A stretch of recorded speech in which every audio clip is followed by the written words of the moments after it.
मैं कहाँ Hitler, हिलाकू, jar या चंगेज खान, मिट गए सब कौम के जज्बात को मत छेड़िए। छेड़िए एक जंग मिलजुल कर गरीबी के खिलाफ, हाँ मगर ए दोस्त मजहबी जज्बात को मत छेड़िए। आज मैं ऐसा इसलिए कह रहा हूं कि भारतीय मीडिया द्वारा फैलाए गए इस्लामोफोबिया के रुझानात अमेरिका समेत यूएई यानी यूनाइटेड अरब इमारात, जिसे हम खलीजी या खाड़ी ममालिक कहते हैं, वहां से आने लगे हैं, जिसके नतीजे में हुआ ये कि गल्फ ने भी कड़ी प्रतिक्रिया देते हुए इस पर कानूनी कार्रवाई किया है और गल्फ के कई कंट्रीज के यानी कतर के, कुवैत के, ओमान के, बहरीन के, इन सब के कहीं के क्राउन प्रिंस, कहीं की प्रिंसेस लोग मुस्तकिल ट्विटर पे हैशटैग चला रही हैं। और सबसे ज्यादा ताज्जुब की बात यह है कि पूरी हिंदी में वो ट्वीट कर रही हैं और पूरे ट्विटर पर हबीबी हबीबी के साथ कब्जा जमाए बैठी हैं और वो भारत की आलोचना कर रही हैं, भारत पर कमेंट्स कर रहे हैं सारे गल्फ के लोग और कह रहे हैं कि अगर भारत की इस्लामोफोबिया पर तत्काल रोक न लगाया गया तो हम लोग क्या करेंगे। हम इकोनॉमिकली यानी आर्थिक और लीगली यानी कानूनी और इन सब के बावजूद पॉलिटिकली यानी राजनीतिक अंदाज में भी हम इसका बहिष्कार करेंगे, हम इसकी निंदा करेंगे और अंतरराष्ट्रीय सतह यानी ग्लोबल लेवल पर हम भारत के इस चेहरे को दिखाएंगे। बड़ी इससे भारत की छवि धुमैली होती है और तमाम भारतीय, चाहे वो हिंदू हो, मुस्लिम हो, सिख हो, ईसाई हो, उन्हें गहरा दुख होता है। हमारा मुल्क गंगा जमनी सांस्कृतिक के नाम पर पहचाना जाता था, हमारा देश हिंदू, मुस्लिम, सिख, ईसाई की एकता के लिए पहचाना जाता था, हमारा देश मोहब्बत, उल्फत, प्यार इन सब के लिए पहचाना जाता है। हमारे देश में नफरत की कोई जगह नहीं है क्योंकि ये देश साधुओं का है, संतों का है, ऋषियों का है, मुनियों का है, पीरों का है, फकीरों का है, दरवेशों का है और महात्माओं का है। इसी तरह से हमारे देश की ऐसी छवि पूरी दुनिया के लिए आदर्श हुआ करती थी। साथ ही खलीजी ममालिक के लोग हमारे इस्लाम मीडिया के द्वारा फैलाए गए इस्लामोफोबिया पर कड़ी प्रतिक्रिया के साथ साथ उन्होंने कड़ी कार्रवाई भी की है और इस सिलसिले में आप देख सकते हैं कि खलीजी ममालिक में हमारे देश के यानी भारत के वो लोग जो बड़ी बड़ी पोस्ट होल्ड करते हैं और हाईली जॉबर्स हैं, उन लोगों पर इसकी गाज गिराई गई है और उन्हें महंगा पड़ा है इस्लामोफोबिया पर लिखना, उन्हें इस्लामोफोबिया पर लेख लिखना या सोशल मीडिया पर मुसलमानों और हिंदुस्तानी मुसलमानों के खिलाफ लिखना काफी महंगा पड़ा है, जिन पर वहां की सरकारों ने तत्काल कानूनी कार्रवाई करते हुए उन्हें तुरंत निकाल दिया है और उन्हें अंडर कस्टडी कर लिया है। इनमें से कुछ नाम है जो मैं आपको बताता हूं कि ये वो कौन लोग हैं जिन्हें यूएई के मुख्तलिफ स्टेट से बर्खास्त किया गया है। गल्फ न्यूज की शनिचर की ये खबर है यानी सैटरडे की कि जिसमें रोहित रावत, सचिन किन्नोगोली, इनके अलावा एक माह में 10 और लोगों पर कानूनी कार्रवाई की गई और वो 10 लोगों में 6 नाम सबसे ज्यादा सुर्खियों में है और खूब ज्यादा सुर्खियां बटोर रहा है। ये वो लोग हैं कि जिनके नाम भी मैं आपको बता देता हूं कि बाला कृष्ण जो दुबई में है, राकेश बी जो दुबई में एक बड़ी मल्टी कंपनी के चीफ मैनेजिंग डायरेक्टर थे, इसी तरह से मितेश उदेशी और समीर भंडारी, सौरभ उपाध्याय, ये वो लोग हैं कि जो तमाम गल्फ की बड़ी कंपनियों में बड़ी बड़ी पोस्ट होल्ड करते थे। इन लोगों को मुसलमानों के खिलाफ और इंडियन मुसलमानों के खिलाफ सोशल मीडिया पे भड़काऊ पोस्ट लिखना भारी पड़ा और इन लोगों को बर्खास्त करके अंडर कस्टडी कर दिया गया। कहने की बात यह है कि हमें जहां तक याद आता है कि आज ओमान या कुवैत या कतर ये क्यों कार्रवाई करते हैं भारत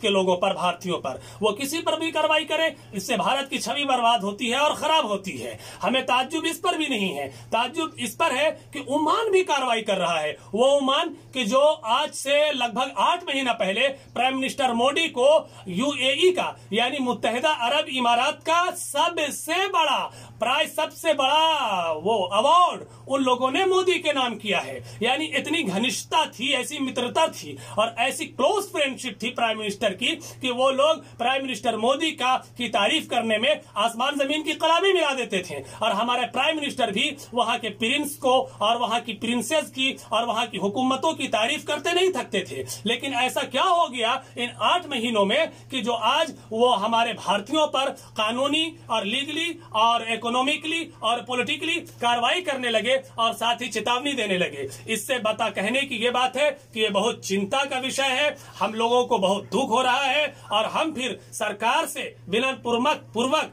आज निवेदन करना चाहते हैं कि भारत सरकार इस पर तत्काल कार्रवाई करे और ऐसे तमाम लोगों पर, चाहे वो गोदी मीडिया के लोग हो या सोशल मीडिया पर एक्टिव ऐसे वो नफरती लोग हैं जो नफरत को हवा दे रहे हैं, उन लोगों को कहिए कि वो बाज आ जाएं। इससे कुछ हासिल होने का नहीं है सिवाय इसके कि इससे देश का नुकसान होगा, हमारा नुकसान होगा, आपका नुकसान होगा। एक और बात चलते चलते कह दूं, यही वो तीखी प्रतिक्रियाएं हैं जिसके बाद प्राइम मिनिस्टर मोदी साहब को ट्वीट कर आज से कुछ दिन पहले ये कहना पड़ा कि कोरोना का कोई धर्म और कोई मजहब नहीं है। साथ ही आरएसएस प्रमुख श्री मोहन भागवत ने भी एक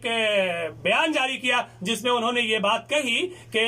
किसी भी समुदाय के किसी एक व्यक्ति का गुनाह पूरी कौम को या पूरी कम्युनिटी को उसकी सजा नहीं भुगती जा सकती है। आज से 2 या 3 दिन पहले एनडीटीवी पर एक लाइव टेलीकास्ट न्यूज चल रही थी जिसमें संघ विचारक राकेश सिन्हा जी जो मेंबर ऑफ पार्लियामेंट है राज्यसभा के, वो भी डिबेट में मौजूद थे। उसमें ये कहा जा रहा था कि अमेरिका ने यूएन में भारत की धार्मिक रिपोर्ट की है। भारत की धार्मिक रिपोर्ट करते हुए साथ में दुनिया के 14 सेंसिटिव कंट्रीज यानी 14 आपत्तिजनक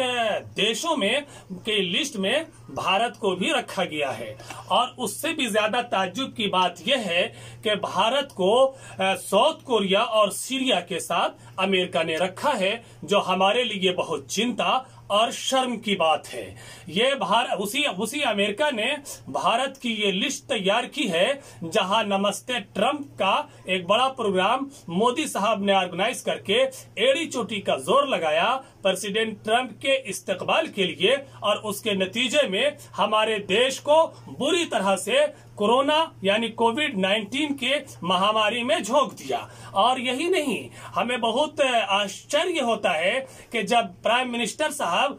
हौडी मोदी के प्रोग्राम में जाकर अब की बार ट्रंप सरकार का नारा लगाते हुए नहीं थकते थे। फिर भी उसके बाद यहाँ भी एक बड़ा प्रोग्राम कराया गया। इन सब के बावजूद अमेरिका ने भारत को और भारतीय प्राइम मिनिस्टर को यह सिला दिया है कि व्हाइट हाउस ने prime minister of India Narendra Modi को ट्विटर पे अनफॉलो कर दिया, और हमारे देश के प्रेसिडेंट कोविंद को भी उन्होंने अनफॉलो किया। जिसके रिएक्शन में 1-2 दिनों के बाद जब ट्विटर पे खूब ट्रेंड चला तो prime minister of India mister Modi ने भी जॉर्ज डोनाल्ड ट्रंप की बेटी और उनकी मिसेज को अपने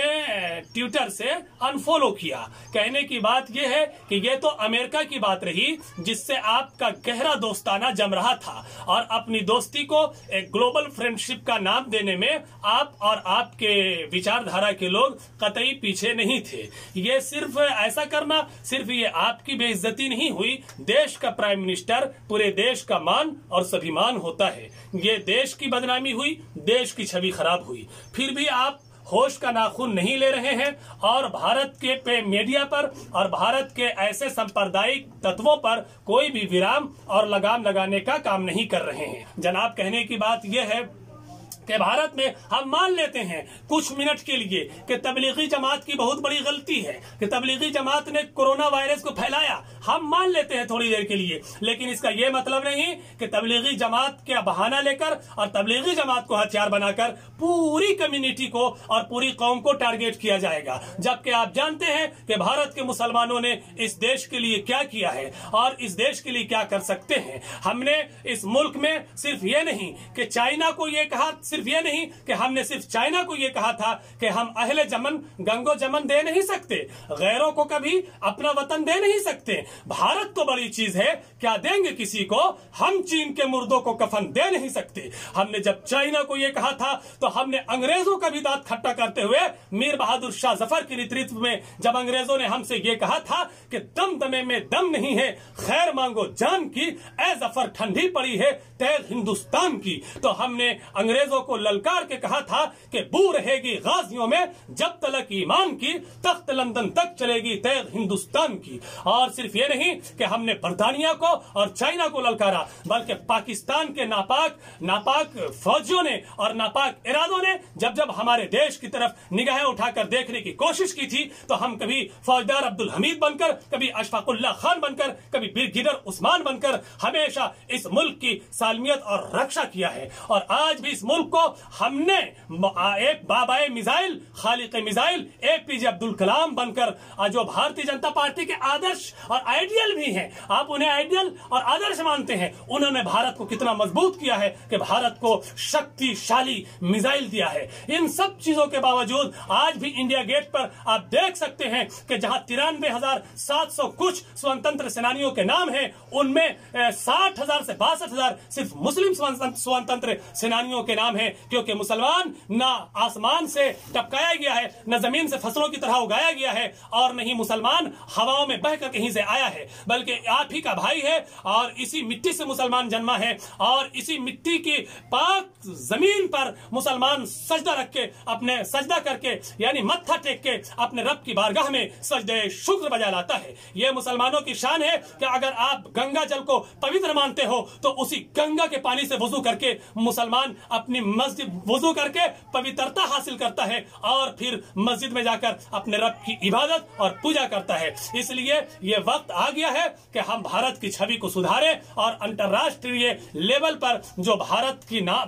का नाम था, जो भारत की इज्जत थी, जो भारत का मान सम्मान और अभिमान था, हम उसको दोबारा बहाल करें। और इसके बहाल करने में सबसे बड़ी जो रिस्पॉन्सिबिलिटी है वो मौजूदा सरकार की है और फिर हमारे देश के हम तमाम हिंदू मुस्लिम सिख ईसाई भाइयों की है। उम्मीद है कि आप लोग भारत की छवि को सुधारने और इसको बदनामी से बचाने की पूरी कोशिश करेंगे। इन्हीं बातों के साथ मैं आपसे विदा लेता हूं। जय हिंद, जय भारत।